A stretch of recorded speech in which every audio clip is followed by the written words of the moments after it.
Hey guys, welcome back to our channel. This is Moving to London Part 2. If you haven't seen Part 1, please stop and go watch that video. I will link that up here for you guys to view. If you've seen that video, welcome back. We're excited to show you Part 2, which is just answering more questions about our move to London. So let's get started. On our last video, I promised we would make a Part 2 with some more information, more questions. We did get a couple of questions from people after we posted that first video, so I wanted to kind of touch base on some of those and just give some general information about our move, because I know the last video went over just the very basics. The first thing I'm going to get into are the questions that were asked after our first video. So the first question was, how did you decide where in London to live? So that's a really great question because it took us some time to really figure out where we wanted to be. Of course, initially we wanted to be as close to the university as possible since I'm taking that summer short course there. Unfortunately, the pricing there is ridiculous. It's very expensive, very small areas, even if we could afford something like that. So that was definitely the first thing to leave our list, was central London. It just wasn't going to work. Since it is me, my husband, and my daughter, we wanted to make sure that we were in an area that was family friendly. So we kind of X'd out a couple of places that we knew were more nightlife, bars, restaurants. I've always been really partial to West London, specifically Kensington. It's a very popular area. If you're familiar with London, you know that that is where Buckingham Palace is located, Hyde Park. Just a really nice area, but of course the prices mirror that as well. So we did try to find a place there, and we found one place that was in the price range that we were looking for, but it just didn't work out. One of the places that we reached out to, they said that we were looking too ahead of time and that they would let us know as we got closer, but they booked it up like a week later, so we're not really sure what that was about. But that place was perfect. It was beautiful. It was in Kensington, and it was really everything that we were looking for, but unfortunately it didn't work out. So then we did start to look more west. We looked at Earl's Court, which is where we stayed when we were in London 2 years ago, and we did really like that area. We found a couple places, but we kind of kept looking. We were really trying to find something that had 2 bedrooms because of course that is our preference, but we didn't want to pay more than a certain amount. And a couple of the places that did have 2 bedrooms just maybe didn't have a kitchen, had a really small kitchen, missing some other amenities, maybe were on a really high floor with no elevator. So there were a lot of things that we were thinking about. After looking for a while, we did find the place in Fulham. It is a 1-bedroom, which is totally fine. We would have preferred a 2-bedroom, but the 1-bedroom works. It does have a living room, a full kitchen, full bathroom, all of that. It's really nice and it's in a good area. So another thing that we wanted to make sure that this location had going for it was its proximity to a tube station, and preferably under a 30-minute walk. So luckily this place that we found has 2 tube stations nearby. One is an 8-minute walk and one is a 14-minute walk. And what's great about that is that depending on where you're going in London, you may have to transfer at different stations. So having 2 different tube stations nearby means that depending on where we're going, we might want to jump on a train at one versus another. It's really nice that we have the 2 tube stations located near us, and they're both under a 15-minute walk. So super exciting, and that kind of plays into the distance from the university.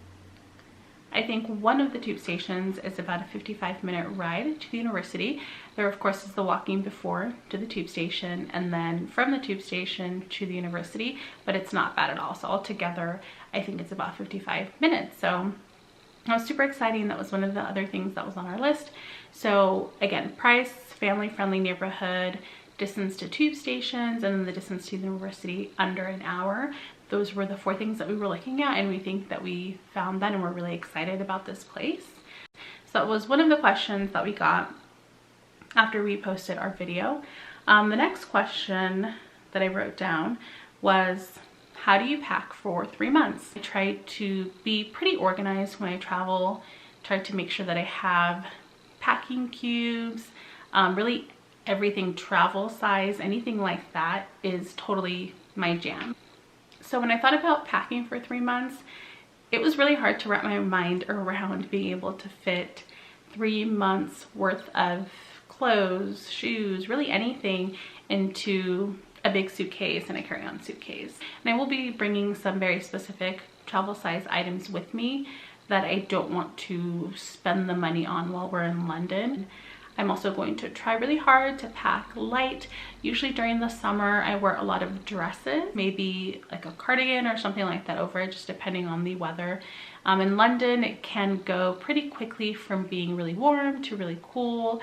And so of course I want to make sure that I'm prepared. For the most part, I think that'll be a good way for me to cut down on my packing space. My husband doesn't believe that I can do it, but I guess we'll see. I will be making a packing video as we get closer and I kind of know what I am taking, what I'm using to conserve space in my suitcase, things like that. But of course, another thing that we think about is souvenirs and things that we buy while we're there that we want to bring with us. So we want to make sure that we have enough room for that. So it's something that we're going to think about, and I'm sure I'll be going over that a little bit more once I do our packing video. So one thing that I will say is, for me, one of the biggest burdens when I do travel are my styling tools. So blow dryer, straightener, curling iron, things like that. So that will be a little bit harder for me. I know the Airbnb, I believe, has a blow dryer. And because it's an Airbnb, I imagine that the blow dryer is a little better than what you would find at a hotel, a full-size blow dryer, I'm hoping. So for sure, I will not be bringing my blow dryer. I do have a travel size one, but because of the difference in the voltage, so most appliances here are not dual voltage. You can definitely find them, but I believe my blow dryer isn't dual voltage, and that's mostly what you find in England and Europe, just kind of all over. I also don't want to have to use a converter or an adapter with my appliances, because when we were in Paris 2 years ago, I did take my straightener with me and I used the converter and the adapter with it, and I'm pretty sure it blew something out because when I came back, it didn't heat up as much and it was making a ticking noise. So I don't want to ruin the one that I have now, because usually on my styling tools I spend a good amount of money because I want them to be good and I want them to work well. So I will not be taking those with me. So what I'm thinking is I will just buy a reasonably priced curling iron and flat iron while I'm in London, since I will be using it for 3 months. And that way, if I ever go back again, I will make sure that I take that with me because I know it'll work. I'm not risking ruining the ones that I have here. So that's something to think about. If you do travel abroad, or if you're going abroad for a long period of time, you want to make sure that you don't ruin your really nice styling tools that you use at home. I'll make sure to update all that information in our packing video that we do once we get a little bit closer. So the next question is, what are you looking forward to the most? So this one is the question that I get a lot. Even before I posted this video, for the people that knew that we were going, it was always, what are you going to do? Where are you going? What fun things are you doing there that happened during the summer? So there are a couple of things that we're really interested in. We'll be traveling around Europe. London is such a central location and you can go to so many countries, and it's actually really cost effective. And I actually will be sharing more information on that when I do a travel hack video on how we were able to book a lot of tickets, hotels with travel rewards through our credit cards that we have. So that's really exciting. I'm kind of crazy about travel hacking, so I wanted to make sure I made a video about that. If you know me, I've probably talked to you about travel hacking and how much I love it and believe in it. So I will definitely be making that video probably in the next week or so, and kind of talk more about that. One of the things we will be doing is traveling to a couple of countries. You can get to a lot of countries within an hour or two, maybe 3, depending on where you're going. So we'll be traveling to a couple of countries, and we'll kind of go into more details as we get closer possibly. If you want to follow our Instagram, we will be posting while we're on those trips, photos, videos, and all of that, so you can follow along. And we will be also posting vlogs and things like that about our trips on this channel as well, of course. So we will be doing that. There are a couple of other things that we're looking forward to. We are trying to go to Wimbledon. I played tennis in high school. I love tennis. And I did get the chance to go to Wimbledon when we went on our high school trip with a couple of other girls that I played tennis with. But it was in April that we went, so not yet time for the Wimbledon tournament championships. So we only got to go into the museum, the gift shop, and we did get to see Center Court. But I'm actually hoping to go and watch a game. So I have submitted an application with Wimbledon a couple of months ago when they had their open ballots. Now I'm just waiting to see if my application got picked. So it works like a lottery. If you've ever tried to go to an event like this, the Sundance Film Festival does this as well. You kind of just submit and then they do a lottery, and if you get picked, they let you know, and then they give you a chance to purchase tickets. So we're still waiting for that. Usually what happens is if you get picked, you are only able to purchase 2 tickets max. We are definitely hoping that we get picked, and of course I will keep you guys updated on how that's going. Another thing that we're wanting to do is go to a couple of really iconic places in London. Royal Albert Hall. We're hoping to go see a performance there. They do concerts, ballets, comedy shows, things like that. So we're still trying to figure out what we want to do. We would also love to watch a play or musical in the West End, so we're trying to figure that out as well. There are a lot of things just in general in London that we want to do that we haven't done. Also, of course, outside of London, a couple of different countries that we're going to be visiting, museums, things like that. I don't want to go into too many specifics because there's just so much and we're still planning it. But of course, once we're actually in London, we'll provide more updates, more information. And if you follow our Instagram, like I said, that's where you'll be able to see our day-to-day things that we're doing and kind of follow as to what we're going to be doing next. So yeah, those are the things that we're looking forward to. So those are the questions that we've been getting a lot since we made that video. So we wanted to kind of share that information with you guys. Also wanted to touch on a couple of other things. So if you know us or you follow us on social media, you know that we have a puppy named Jack. He is about 8 months. He unfortunately will not be coming with us on this trip. We're super sad about it. We love him so much, and right now it's really hard to think about leaving him here while we're gone. But unfortunately we won't be able to take him with us. It was really hard, and this is one of the things when we were looking for a place to live that really held us up for a while, trying to really settle down on a place that we wanted to stay at, because we were trying really hard to find a place that would take a puppy. If you've ever stayed at an Airbnb, you know that they do have the option to filter for locations that allow pets. We did do that while we were looking for a place to stay. The areas that we did find in central London and the areas that we were wanting to be in that accepted pets were either astronomically expensive, more than how expensive it already is, or they were really run down places and maybe not in areas that we felt were safe.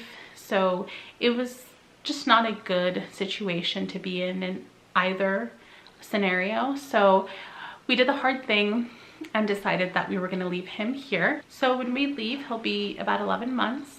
And luckily I have a really, really good friend who dog sits for a living. So she will be watching Jack for us, and I know that he's in great hands. She has 2 dogs of her own. She has dogs, puppies at her place all the time because that's what she does, and he's stayed with her before when we've gone on vacation. So I know that she'll take really good care of him. He feels comfortable there, and I have all the confidence that he'll be well taken care of. Of course, because she's a good friend of mine, I'll be able to check in with him whenever I want. She's really great about sending pictures, daily pictures of what he's doing, just to kind of give updates. So as much as we're really, really sad because we would have loved to share the experience with Jack and Bud, it just is what it is. So we did want to share that with you guys because we know people were asking. So the last thing I want to talk about is Alexis. She's 8 years old, and when we were planning this trip, we were trying to tie up all the loose ends and figure out what we're doing with all the things we have going on at home while we're gone in London. So Lexi does coding. She goes to a center a couple of times a week, and she learns how to code by creating video games. It's super awesome. She's been doing it for a couple of months and she is amazing at it. She loves it. It's definitely her thing and she's really excelling in it, and we're feeling really bad about taking her away from that because the way the program works, it just builds upon what they've learned previously. So we didn't want her to leave for the summer and not so much maybe forget what she's learned, but just not put it into practice while we're gone, so that maybe she loses some of that momentum. And luckily, when we spoke to the director of the center, he let us know that there are some franchises that have opened in London, and actually 15 minutes from where we're staying. So they're currently not open yet. It's still coming soon as far as I can see on their actual website. But as we're getting closer to leaving, I will be reaching out to them. It sounds like she'll be able to transfer all of her information to one of those centers for the 3 months that we're there. And we will continue to pay as we usually do. She will continue to do the hours as she usually does. Usually it's 2 hours a week. And that way she'll be able to continue to do something that she's doing here that she enjoys, and that will keep some of that familiarity so that she doesn't feel super out of water. So it's something that I wanted to share that I think is really exciting for her to be able to continue to do that and continue to progress in that. And because kids can struggle with being away from things that are familiar, from being out of their routine, and especially taking her abroad for 3 months, we want to make sure that she's in a good place. So feel free to subscribe to our channel. If you enjoyed this video, you can give us a thumbs up. And if you want to be notified of our new videos, feel free to hit the notification bell. We will be making at least 1 new video a week. And of course, once we're in London, we will be updating on our daily happenings and our trips around Europe. So thanks so much for watching this video, and I'll see you guys next time.